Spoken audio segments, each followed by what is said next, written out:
நமக்கு எல்லாமே வரம்பு. போனஸா நமக்கு வரம்பு, ஒரு வரம்பு இருக்கு. போனஸ் 8.33. சம்பளமா குறைந்தபட்ச ஊதியம் தான் நமக்கு வரும். ஆனா அந்த லாபம் அடிக்கிற கொள்ளையடிக்கிற முதலாளியினுடைய லாபத்துக்கு எங்கேயாவது வரம்பு இருக்கா?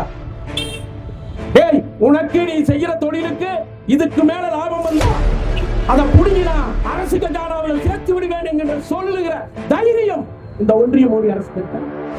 சொத்துக்களில் 7% இந்திய கார்பரேட் வச்சிருக்கிறாங்க. அவ்வளவு மிகப்பெரிய லாபம். லாபம் நமக்கு என்ன சொல்ற? நீ பெட்ரோல் டீசலை கம்மியா பயன்படுத்து. ஈரான் போர், ஈரான் போருக்கு யார் காரணம்? அமெரிக்காவுடைய ட்ரம்ப், இஸ்ரேலுடைய நெதன்யாகு. முடிச்சிருவோம், 3 நாள்ல முடிச்சிருவோம்.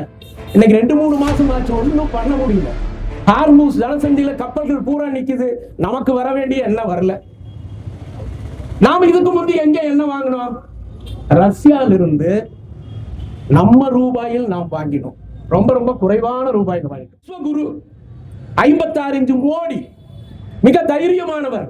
அமெரிக்கா இப்ப மிரட்டப்ப என்ன பண்ணினாருங்க?